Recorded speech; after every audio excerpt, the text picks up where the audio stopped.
Amigas e amigos do Sofá de Pobre, mas que tal? Sou o Romário Oliveira e o assunto de hoje: diferença de realidade entre Grêmio Futebol Porto Alegrense e Esporte Clube Internacional. O Grêmio às vésperas de mais uma semifinal da Libertadores, a terceira em 3 anos. E o Inter ladeira abaixo.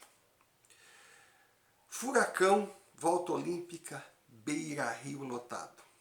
Coincidência? Claro que não. Tragédia anunciada. Sofá tentou alertar. Voltem ao mundo real, não caiam nesse marketing enganador. Saiam da ilha da fantasia.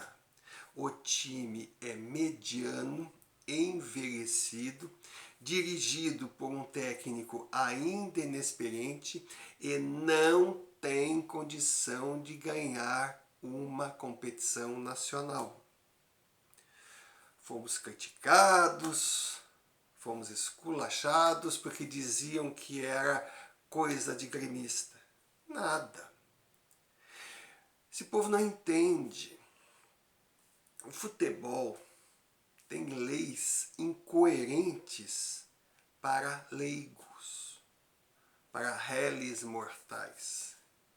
Mas para os deuses do esporte são rígidas e seguidas a extremos. As 4 linhas não aceitam desaforo. Não existe milagre. É impossível conceber um time de um clube endividado voltando da segunda divisão, montando um time de veteranos, pegando liquidações aqui e ali e conseguindo ganhar um título nacional. Marketing, abafa, oba-oba, não ganha títulos. Precisa de um trabalho a longo prazo. Então agora, baixada a poeira, o que a gente tem? Mais uma certeza, se a lógica da bola continuar vigorando, Inter entra na fase da ressaca. Enquanto o Grêmio se prepara para mais uma decisão, os colorados cumprem tabela, tendo como único objetivo conseguir a classificação para a Libertadores 2020 e, a cada dia que passa, a gente percebe ser uma missão complicada. A tendência é o Internacional fazer um fraco segundo turno. E ironia do destino, daqui um pouco os colorados podem precisar torcer para que o Grêmio seja campeão da Libertadores para abrir a última vaga para os colorados. Porque, fazendo uma média das apresentações, a gente imagina que eles deverão chegar ali por entre 7º e 9º lugares. O destempero do Guerreiro também não foi por falta de aviso. A gente repetia aqui o que esse clube está fazendo, o que esse treinador está fazendo à beira do campo, tentando apitar todos os jogos, atirando a torcida contra as arbitragens, a qualquer derrota, dizendo que foram roubados. Ele estava desestabilizando os jogadores que entraram na pilha. E hoje, nem atletas, nem dirigentes e muito menos torcedores aceitam conviver com a realidade das derrotas. Existe um temor muito grande de um quebra-quebra no Beira-Rio, caso os resultados não venham e o clube não consiga se classificar para a Libertadores. Em paralelo, o Grêmio enfrenta o Flamengo. Parada duríssima. Se fôssemos apontar um favorito, sem dúvida alguma, a gangorra pende para o lado do rubro-negro carioca. Se bem que favoritismo e tabus servem apenas para vender notícia, dar assunto para comentarista ou virar estatística depois do apito final. Ali dentro, no gramado, é jogo jogado, não é jogo falado. Nós temos exemplos agora em 2019, o próprio Grêmio. Palmeiras, uma vantagem absurda em confrontos diretos. Jamais perdeu no Pacaembu. Levou uma vantagem da Arena. E o que aconteceu? Grêmio classificado. Em compensação, o Grêmio com boa margem sobre o Atlético Paranaense levou também uma vantagem maravilhosa para o jogo decisivo e Furacão classificado. Então, nessa semifinal, tudo pode acontecer, inclusive nada. Vamos então analisar alguns fatores. Torcidas. Essas serão um show à parte. Embora a Rede Globo, o Brasil todo, queira transformar a torcida do Flamengo num fenômeno que dá um show em estádios, eles colocam o áudio só em cima dos rubro-negros, dando a impressão na televisão que eles calam as torcidas adversárias. Quem frequenta estádio sabe. A festa dessas duas torcidas é muito parecida. A torcida do Grêmio também dá um show dentro da arena. O que fica claro, será o time classificado aquele que conseguir marcar mais gols fora de casa. Porque os dois confrontos demonstram não serem jogos para 0-0. Vantagens do Flamengo? Podemos analisar daqui um pouquinho. As desvantagens? Primeiro, não conhecem a competição. A marcação é mais dura, a arbitragem tem outros critérios e o Grêmio sabe jogar esse tipo de jogo. Então, se não houver influência de árbitros, o Grêmio nesse ponto consegue nivelar o confronto, embora eles tenham um time melhor, pelo menos no papel. E agora, uma vantagem para o Flamengo, infelizmente, é extracampo. A Conmebol, ela quer lucro, ela quer visibilidade. A gente viu em 2018 o sonho da federação era Boca Juniors e River Plate na decisão. Por quê?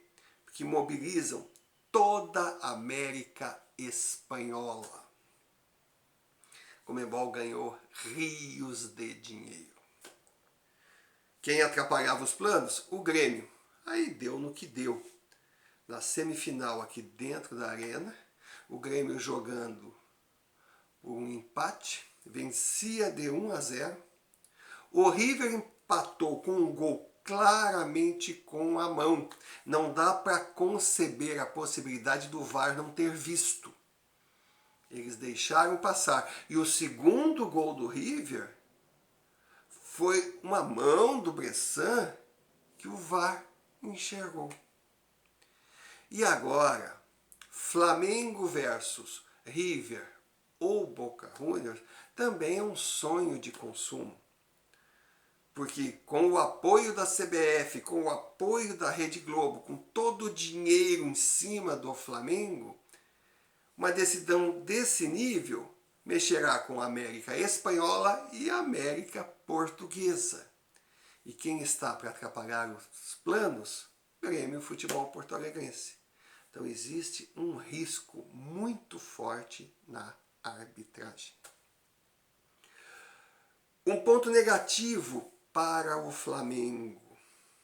Jesus acredita em milagres e ele desconsidera os limites humanos e também desconhece a diferença do futebol brasileiro para o futebol europeu. Na Europa, você sai de Madrid, vai para Paris, voa aí 1 hora, já chegou no destino.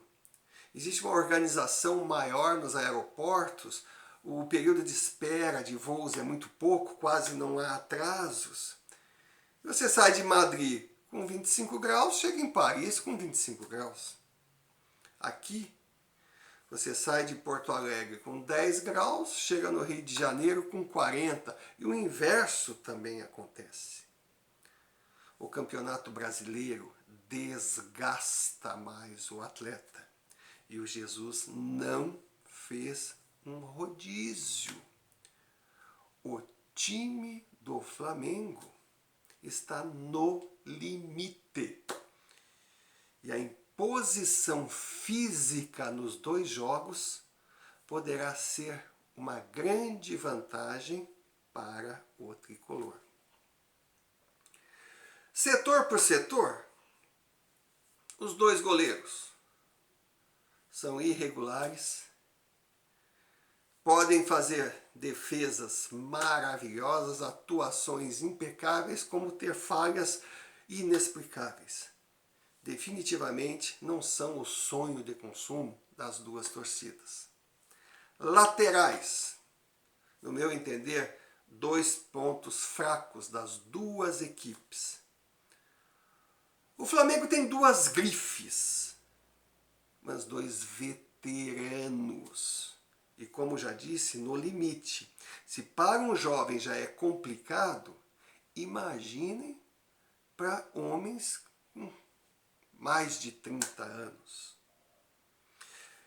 E não podemos esquecer a velocidade de Alisson pela direita, a velocidade de Everton pela esquerda, são as grandes armas da equipe.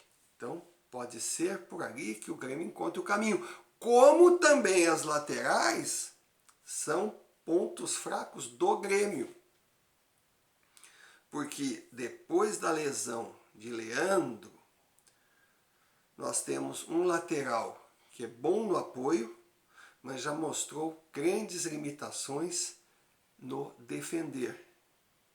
E na esquerda temos um Cortez que em 2019 não vem repetindo temporadas iguais às anteriores.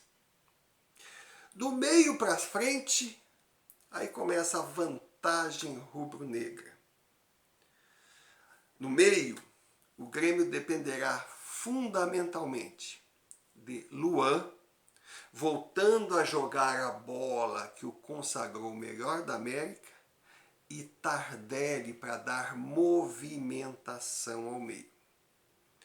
Aí é esperar se entraremos com Michel ou Maicon. Tomara que seja Maicon. É um veterano, já não tem todo esse fôlego, mas traz experiência para o meio. Irá desafogar um pouco o Mateuzinho, que é um belo jogador, mas ainda tem muito o que aprender. Na frente, não se discute a superioridade rubro-negra. Os 3 atacantes, Gabigol, Arrascaeta e Bruno, estão arrebentando. E aí que vem o setor que ainda não foi comentado. O miolo de zaga. A do Grêmio vai desfalcada de Jeromel. Mas David Braz vem se firmando. Se ele se sair bem, junto com Kahneman, as chances do Grêmio aumentarão. E do lado rubro-negro, o miolo não traz tanta segurança assim. Outra chance que o tricolor poderá colocar é Luciano, porque é um grande centroavante e o time, em determinados momentos, precisa de pivô. Luciano ainda não se encaixou, mas tem um estilo diferente do Tardelli e principalmente é muito mais atacante que o André. Então é isso, uma decisão em aberto, que pode acontecer de tudo, inclusive nada. Hoje, se formos colocar em números, em porcentagem, teríamos assim, Flamengo 60%, Grêmio 40% de chance. Mas, repetindo, o resultado do futebol só é conhecido quando o jogo termina. Então é isso. Temporada chegando ao fim, a dupla Grenal terminando seus compromissos e acontecendo o que todo mundo que entende um pouquinho de futebol e analisa com a razão sabia o que iria acontecer. O Grêmio, no final, decolaria e o Internacional iria ladeira abaixo. Ah, porque o time do Grêmio é infinitamente melhor? Não, até se equivalem. Posição por posição, nome por nome, Grêmio Internacional, eles batem bem em termos de time.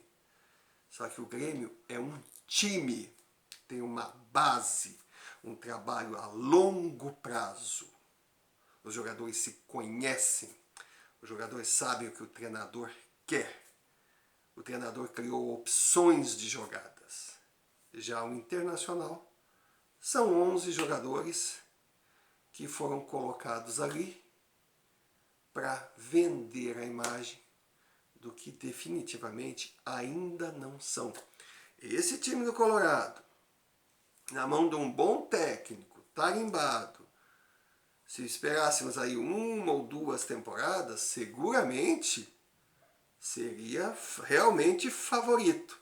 Só que a gente sabe que isso não vai acontecer. Porque um clube grande exige títulos, não existe paciência. E Medeiros demonstra não gostar de investir a longo prazo.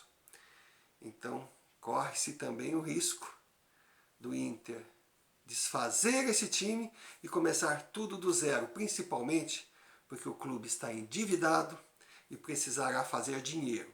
Aí venderá, fará dinheiro, aparecerá um balanço com saldo positivo, a dívida continuará crescendo e quando começar o ano terá que comprar mais, talvez não consiga gente com a mesma qualidade e é assim que acontece quando o planejamento é mal feito e ao invés de investir na história de um clube que merece respeito, ficam apostando. E com história, tradição e paixão de torcida, a gente não joga. O Grêmio aprendeu essa lição, aprendeu com os erros. Graças a Deus, Bolzan mudou a filosofia. Está na hora de Medeiros acordar.